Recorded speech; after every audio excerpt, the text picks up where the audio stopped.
Queridos irmãos, abra a sua Bíblia na primeira carta de Paulo aos Tessalonicenses.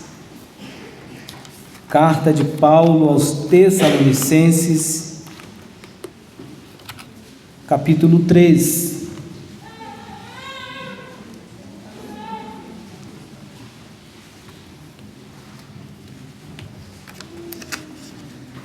Primeira carta de Paulo aos Tessalonicenses, capítulo 3.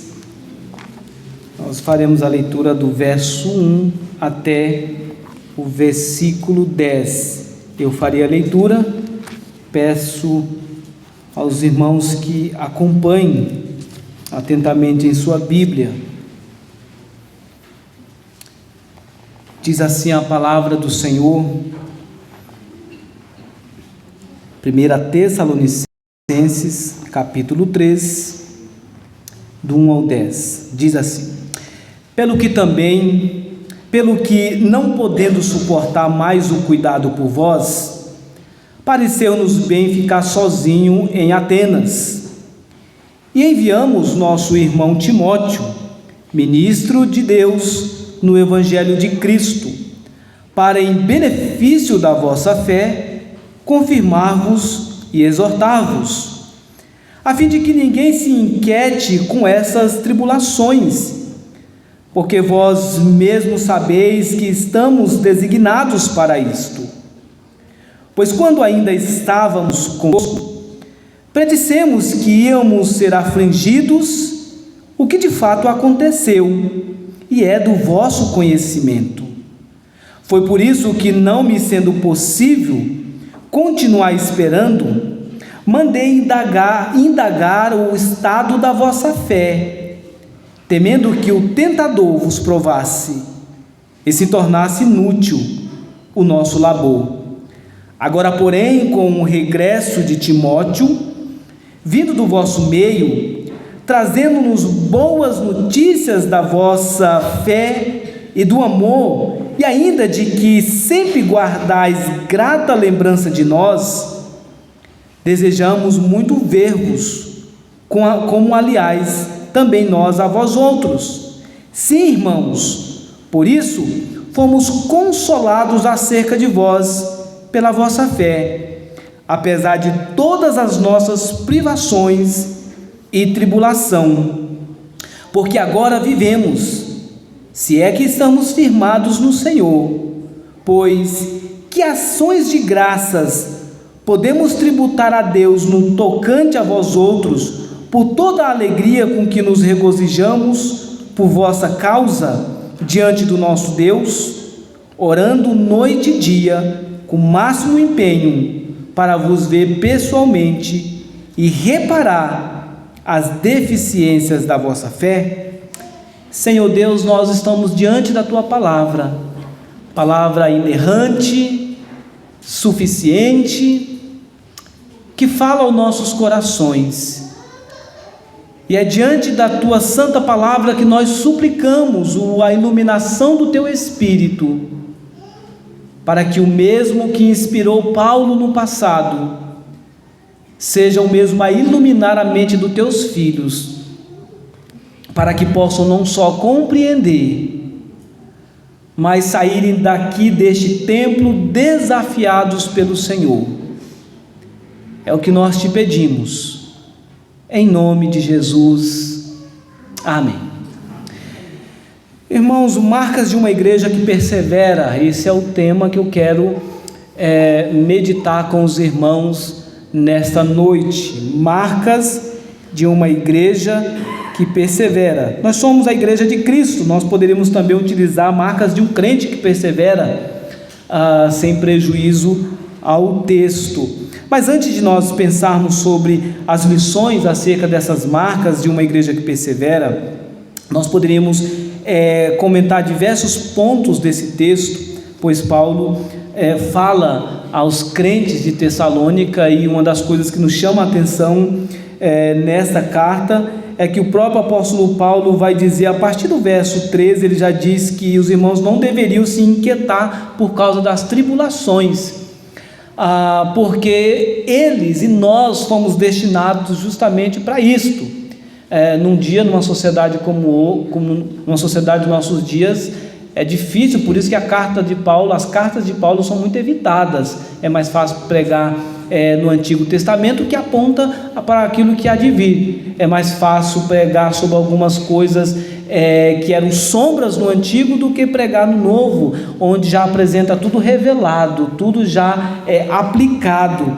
E aqui Paulo está dizendo isso, crentes de Tessalônica, é isso que ele vai dizer. Para a teologia da prosperidade, isso é um prejuízo muito grande, porque Paulo vai dizer o seguinte: crentes de Tessalônica, vocês são destinados ao sofrimento.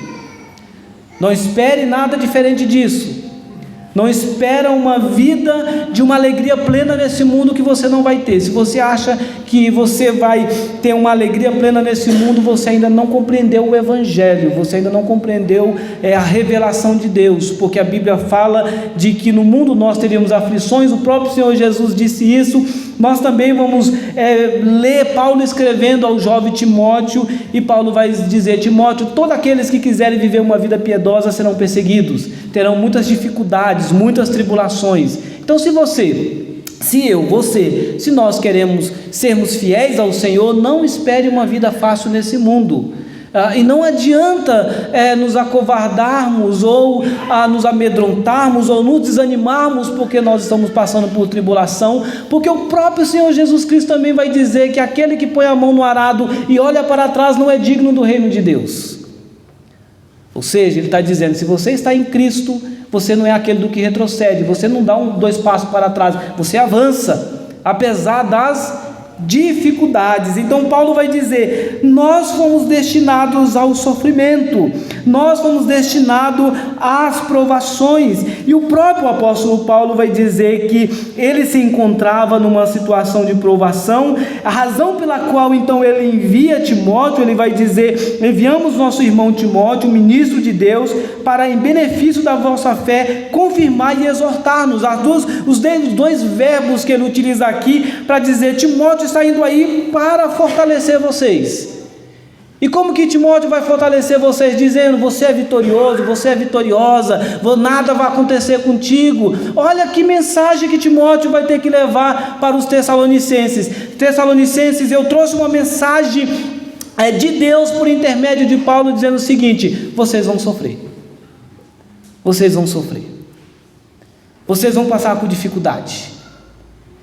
Paulo sabia muito bem disso, porque em outro momento, quando o apóstolo Paulo estava retornando para Jerusalém, os discípulos disseram para ele, os seguidores disseram para ele: Paulo, você não pode voltar para Jerusalém, o que te aguarda lá é situação muito difícil. E ele diz: eu estou bem consciente disso, porque só tem uma coisa que o Espírito Santo me garantiu, e uma delas é que eu vou passar por muita aflição, cadeias e tribulação me aguardam em Jerusalém.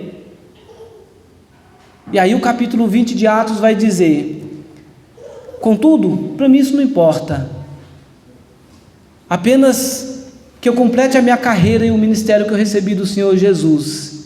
A vida, Paulo vai dizer, não é preciosa para mim mesmo. Eu não me importo com essa vida, desde que eu faça a vontade de Deus, porque ter essa vida, se não for para a glória de Deus, não faz nenhum sentido nós vivemos essa vida neste mundo. Porque nós não fomos alcançados pela graça para fazer a nossa própria vontade. Não é à toa também que Paulo vai dizer: não sou eu mais quem vivo, mas Cristo vive em mim. Se eu vivo pela fé no Filho de Deus. Se é para me viver para mim mesmo, se é para me viver para minha vontade, se é para me fazer aquilo que eu quero e não o que o Senhor quer, então Paulo vai dizer: isso não é importante. Vida só faz sentido na presença do Senhor. E veja, meus irmãos, que o apóstolo Paulo, olha que tipo de alta ajuda que Paulo está dando para a igreja de Tessalônica. Os coaches não teriam sucesso com essa mensagem, obviamente, nos nossos dias. Não teria muita agenda para pregar, né? Se tivesse uma mensagem com esse título: você vai sofrer. Você está reclamando por quê? Se o Senhor já tinha dito para você que você ia passar por muito sofrimento. Mas ele continua dizendo, ele continua animando o povo de Tessalônica, e vai dizer a partir do verso 4: pois quando ainda estávamos convosco, predissemos que íamos ser afligidos, o que de fato aconteceu, e é do vosso conhecimento. Então Paulo diz, o que nós estamos passando, vocês já sabiam. Vocês já sabiam. Não é novidade.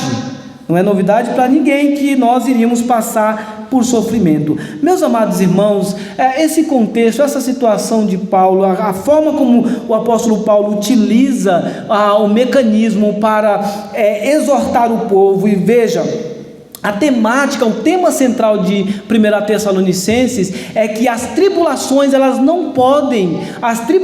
desse mundo, elas não podem abater a nossa fé. É isso que ele está tratando em toda a carta aos Tessalonicenses, que as tribulações desta vida não podem abater a nossa fé. E por que não podem abater a nossa fé? Porque maior do que as tribulações é aquele que está no controle delas. O Deus que permite a tribulação é o mesmo que cessa a tribulação, mas seja na tribulação ou ausente da tribulação, Deus continua no controle de todas as coisas. Então veja, Paulo está mostrando para essa igreja, para esses irmãos, o que eles deveriam fazer, o que deveria acontecer na vida deles. Paulo diz: irmãos, o que nós queremos é que vocês progridam, é que vocês cresçam em meio às tribulações, sim, mas que vocês progridam. O verso de 1 a 10 vai falar justamente disso, de progresso na fé, de uma igreja que persevera. Agora, se nós pensarmos em progresso, o que é progresso para nós? Bom, a maioria das pessoas tem a tendência de pensar que progresso, conquistas verdadeiras, sucesso, seja ele profissional ou familiar, acontece, por exemplo, da noite para o dia. Que nós podemos progredir da noite para o dia, que é necessário apenas nós mentalizarmos que tudo vai acontecer. Por exemplo, há muitos crentes que acham que maturidade, crescimento espiritual se dá apenas dominicalmente. É só vir ao culto no domingo, assentar-se no banco, ouvir o sermão, que tudo vai mudar, a minha vida vai avançar, sem nem um pouco de sacrifício. O pior dessa lógica é quando aplica-se sucesso no dia a dia com a vida cristã. Se na vida profissional, secular, para que você tenha sucesso profissional, você precisa de alguns itens fundamentais na sua vida. Por exemplo, não tem como você avançar, ascender profissionalmente, se você não ter uma capacitação, se você não buscar o conhecimento a cada dia. Na vida cristã é a mesma coisa. Agora, na vida cristã, isso precisa ser, o nosso esforço precisa ser em dobro. Não para conquistar a salvação, veja bem, a salvação quem está em Cristo já tem, mas nós estamos falando de maturidade cristã. Maturidade cristã não acontece da noite para o dia, espiritualidade não acontece da noite para o dia, mas é necessário trabalho, dedicação, sacrifício. É necessário que nós implantemos os princípios da palavra de Deus na nossa vida cristã. E aí você vai dizer: eu preciso orar mais. Você dormindo toda hora não vai fazer isso. Eu preciso conhecer mais a Deus. Você deixando a tua Bíblia no canto e trazendo só no domingo, também não vai acontecer isso. Você precisa ler, você precisa orar. Na parte da manhã eu estava dizendo isso, que às vezes a pessoa fala: eu quero um sucesso profissional, mas eu disse, não há prejuízo da tua vida cristã. Porque não adianta achar que espiritualidade é externo, é algo aparente. Hoje caracteriza a espiritualidade por uma boa vestimenta, pela forma como você se veste, a aparência cristã. Mas o Senhor Jesus não dá importância a essas coisas. O que Ele dá importância é a vivência, é o relacionamento, é o testemunho de vida. O desafio da vida cristã não é neste momento que eu e você estamos nesse culto. O desafio da vida cristã é quando você sai deste culto. Paulo então já havia escrito nos versos anteriores, se os irmãos quiserem ler posteriormente, os irmãos vão perceber que Paulo já havia dito àquela igreja que eles, portanto, tinham uma demonstração de muito crescimento, porque eles receberam a palavra de Deus. E isso aí nos versos, no capítulo aqui 2, ele vai dizer: vocês receberam a palavra de Deus em meio a muita tribulação, e o resultado é que os crentes recebiam a pregação da palavra, e o que acontecia com eles? Eles frutificavam em meio às perseguições, eles frutificavam em meio aos problemas, eles de fato confiavam nas Escrituras, na palavra de Deus. E Paulo era grato ao Senhor pela vida dos crentes, porque os crentes de Tessalônica haviam entendido o Evangelho. Se você ler o capítulo 1, capítulo 2, se você continuar lendo 1 Tessalonicenses, ele vai dizer por que eles estavam frutificando, por que eles estavam crescendo, porque eles entenderam a graça de Deus. Sabe por que muitos crentes não avançam na vida cristã? Sabe por que muitos crentes, ano após ano, continuam do mesmo jeito, imaturos, sem crescimento e inconstantes? Porque não entenderam a graça de Deus, não entenderam o Evangelho, não se apropriaram da bênção que é fazer parte do corpo, de servir ao Senhor.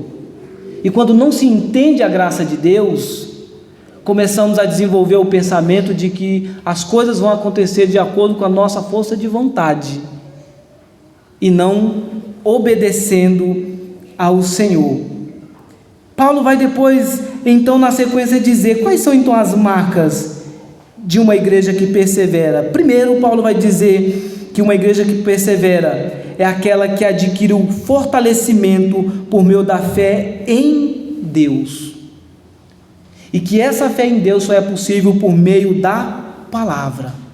Observe na sua Bíblia o verso 2 do capítulo 3, ele vai dizer justamente isso. Paulo diz: e enviamos nosso irmão Timóteo, ministro de Deus no Evangelho de Cristo, para propósito, em benefício da vossa fé, confirmar-vos e exortar-vos. Paulo usa dois verbos aqui no texto para falar sobre isso. Confirmar e exortar, no contexto da época, o verbo confirmar era usado para trazer a ideia de formar, ou seja, ele está dizendo: eu estou confirmando para o seu benefício, eu estou formando vocês, eu estou trazendo a exortação, eu estou trazendo o ensino para que vocês sejam formados de acordo com a palavra de Deus. Paulo vai dizer: vocês deverão então tornar-se cada vez mais parecidos com Cristo, mas para isso vocês precisam ser formados para tal. Então Paulo diz que o cristão, ele se fortalece pela fé em Deus, é pela fé, é pela formação, é pelo conhecimento. Ele exorta, ele ensina, porque Paulo vai dizer: não tem como formar, não tem como fazer com que alguém se torne parecido com Cristo, se não for pelo ensino da palavra. Não adianta você dizer 5 passos para a vitória, não adianta você dizer pense positivo, não adianta você dizer eu vou fazer determinado sacrifício. Nada disso é suficiente se nós não formos, portanto, ensinados pela palavra. É a palavra que nos fortalece, é a palavra que nos corrige, é a palavra que nos mostra onde nós erramos, o que nós precisamos melhorar, é a palavra que nos fortalece. Quantos crentes não são fortalecidos porque só conhecem o Senhor de ouvir falar? E pior ainda, nos nossos dias, onde há tantos cânticos gospels de muita má qualidade e péssimos, com muita heresia, em que o crente, ele é doutrinado pelos cânticos, ele é doutrinado pelo que ele ouve. Cada vez mais nós temos visto surgir por aí diversos tipos de pessoas. Esses dias eu estava numa conversa com um grupo de pastores, e diz que quando você pesquisa, por exemplo, curso de teologia, há pelo menos no Brasil 2.000 cursos de teologia. Alguém que promete um milagre de 6 meses, você está formado na heresia, obviamente, e que as pessoas cantam, pulam, aplaudem, sem entender o que estão fazendo. Não há como haver fortalecimento se você não for ensinado pela palavra de Deus. E é por isso que Paulo vai dizer aqui para Timóteo: eu estou enviando Timóteo para que ele faça algo para vocês. Primeiro, que Ele venha formar vocês.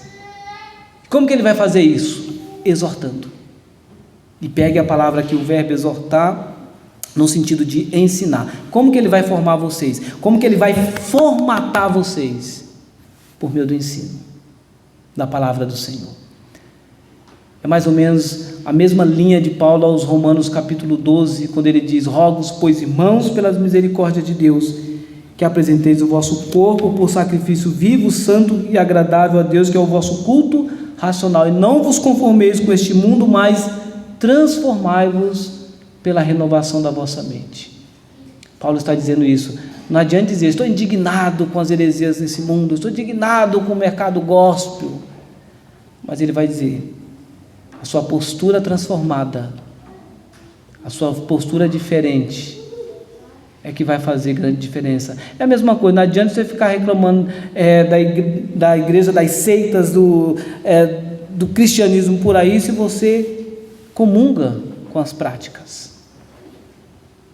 É preciso transformar, e a transformação verdadeira, ela só vem por meio da palavra de Deus. E Paulo diz: vocês vão ser formados por meio da palavra, por meio do ensino. E aqui, meus irmãos, é uma das coisas mais marcantes na vida pastoral, é quando nós vemos os crentes, as nossas ovelhas sendo a cada dia formadas, fortalecidas, amadurecidas. Mas ao mesmo tempo é muito ruim quando nós percebemos que às vezes os nossos crentes não são maduros. Mas quando a gente percebe o progresso do cristão, cada dia mais avançando, crescendo, amadurecendo, esse é um motivo de muita gratidão. E Paulo tem esse sentimento, quando ele vai dizer: enviei Timóteo para que ele traga notícias de vocês. E olha o que ele trouxe. Quando Timóteo chegou, o meu coração transbordou de alegria, porque ele trouxe boas notícias de vocês.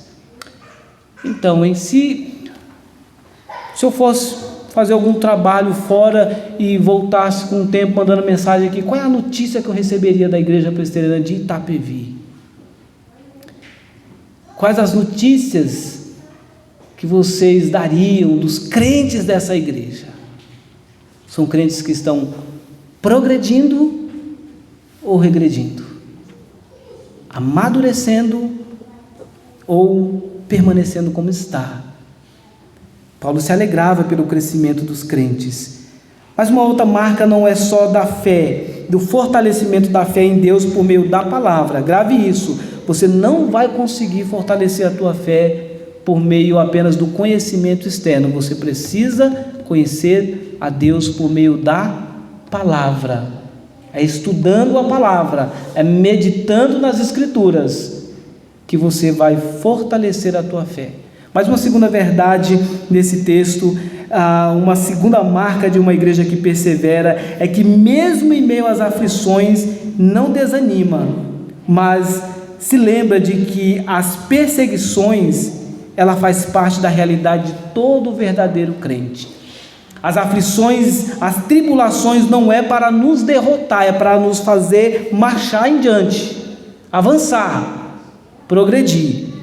Verso 3 a 5, veja na sua Bíblia, ele diz isso, ele vai dizer: a fim de que ninguém se inquiete com essas tribulações, porque vós mesmos sabeis que estamos designados para isso, pois quando ainda estávamos convosco, predissemos que íamos ser afligidos, o que de fato aconteceu e é do vosso conhecimento. Foi por isso que, já não me sendo possível continuar esperando, mandei indagar o estado da vossa fé, temendo que o tentador vos provasse e se tornasse inútil o nosso labor. Veja o que Paulo diz: os tessalonicenses, portanto, eles estavam sendo fortalecidos no Senhor, e Paulo diz que eles não deveriam se inquietar, e o verbo inquietar aqui no contexto era usado para referir-se muitas das vezes a um processo de agitação. Na literalidade desse verbo, na língua grega,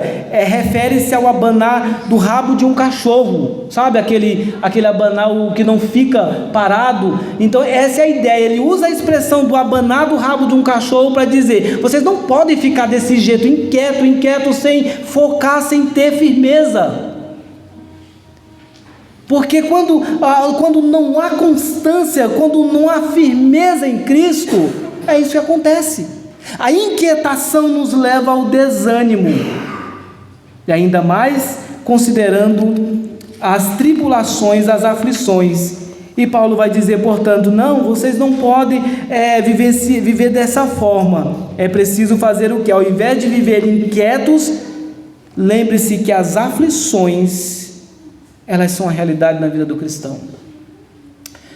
O apóstolo Pedro, escrevendo a sua primeira carta, no capítulo 1, verso 6, ele vai dizer: irmãos, não estranheis o fogo ardente que surge no meio de vós, com o propósito de prová-los. Em outras palavras, ele está dizendo: quando você passar por aflição, não ache estranho. Não ache que é coisa, como diz nos nossos dias, que é coisa do outro mundo. É a realidade do cristão. Nós vamos passar por provações, por adversidade. Paulo lembra os crentes de quando esteve com eles, já os havia alertado sobre a realidade das perseguições. Paulo vai dizer aos crentes, portanto, que o Senhor Jesus já havia dito isso e que eles não poderiam se desanimar, ficarem desanimados. Pelo contrário, eles deveriam continuar perseverando. Em outros momentos, o Senhor Jesus: é bênção, é privilégio sofrer por causa de Cristo. Não sofra nenhum de vós como malfeitor, mas sim como servos do Senhor. Uma igreja que persevera é uma igreja que, de fato, em meio às tribulações, não fica inquieta, não fica agitada, mas permanece focada no alvo, que é Cristo, que é o Senhor Jesus Cristo. Terceira verdade é que uma igreja que persevera é uma igreja que progride constantemente na fé em Cristo. Quando Paulo diz aqui: eu mandei Timóteo para indagar o estado da vossa fé, aqui nos cabe uma pergunta: como está o estado da tua fé? Como está o estado da tua fé? O check-up que você pode fazer: é necessário progredir na fé em Cristo, é necessário avançar. O retorno de Timóteo traz alegria ao coração de Paulo, pois o mesmo traz boas notícias. O estado da fé dos crentes era maravilhoso. Eles estavam crescendo, virtudes eram destacadas. Os 3 pontos cardeais da fé cristã, amor, fé e esperança, era algo que estava em alta na vida dos crentes. Eles estavam sofrendo, continuavam sofrendo, mas perseverando em Cristo, perseverando em servir ao Senhor. Por isso que Paulo vai nos mostrar que não há como haver progresso se não tivermos uma confiança alicerçada em Jesus Cristo. É só a fé em Cristo que nos capacita para lidar com as tribulações das nossas vidas. É só a fé em Cristo que nos capacita a lidar com as intempéries e a entender que todo sofrimento tem um propósito benéfico para nós, como povo de Deus. E que em meio à tribulação nós podemos tirar belíssimas lições acerca de quem é o Senhor e o que Ele pode fazer por nós. Ao receber notícias do progresso dos crentes, Paulo era encorajado a continuar. Você já teve a experiência de um aconselhamento desastroso? Todos nós já tivemos, né? Você aconselha e o que você espera depois do aconselhamento? Progresso. E quando há progresso, qual é o resultado? Você fica encorajado a continuar. Mas há uma grande tentação quando você fracassa no aconselhamento. E Paulo mostra aqui que o resultado dos crentes ali, crescendo, ele diz: isso me encorajou a continuar, isso me encorajou a permanecer pregando o Evangelho, porque os crentes estavam progredindo, estavam crescendo. Queridos irmãos, essas marcas estão presentes na tua vida? Você, nessa noite, é alguém de fato que pode afirmar em teu coração essa realidade, primeiro, de que a tua fé, ela está firmada em Deus, em Cristo. Você tem buscado se fortalecer pelo meio do ensino da palavra? Como está a tua leitura bíblica, tua oração, vida de oração? Contudo, a leitura das Escrituras não é aquela que você lê e depois você esquece. Tiago vai dizer: o praticante da palavra é aquele que ouve, é confrontado e muda.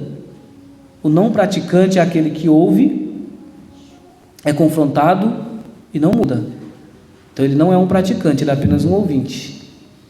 Ele ainda não aprendeu, não avançou ainda, né, na prática da palavra. Como está o estado da tua fé? Como que você enxerga as tribulações que você provavelmente está passando? Qual é a leitura que você faz dos problemas? Paulo faz uma leitura diferente. Ao invés de dizer, eu não aguento mais, Paulo está dizendo, Paulo nos ensina, as provações é um elemento essencial na vida do cristão. Por isso que a Bíblia diz que ele não te provará além das tuas forças. Mas junto com as provações ele te dá o escape. Ele te ajuda a lidar com as provações. Como que está a tua fé em Cristo? Como que você tem progredido? Israel era um povo, aliás, nós não somos muito diferentes de Israel, e é uma passagem tão conhecida nossa, em que o povo de Deus vivia esse dilema. Uma hora eles estavam, como diz alguns cânticos por aí, uma hora ele estava saltando as muralhas, outra hora estava caindo das muralhas. Tem um cântico triunfalista, que até a gente já cantou algumas vezes, rompendo em fé. E parece que Israel estava vivendo assim, depois das grandes manifestações de Deus, Israel dizia, tudo que o Senhor mandar eu vou fazer. Mas não podia vir a primeira tribulação que Israel já começava a murmurar e reclamar de Deus. A despeito de tantas manifestações, o que dizer da passagem no mar? Foram libertos, mas na primeira dificuldade eles olharam para Moisés e disseram, nós viemos aqui para morrer, o Senhor nos trouxe para morrer aqui. E aí Moisés vai até Deus e dizendo, o que eu vou fazer? E vocês se lembram, né, da exortação do Senhor a Moisés. O que o Senhor disse a Moisés? Calma aí, Moisés, só um minutinho, vou ver o que eu posso fazer.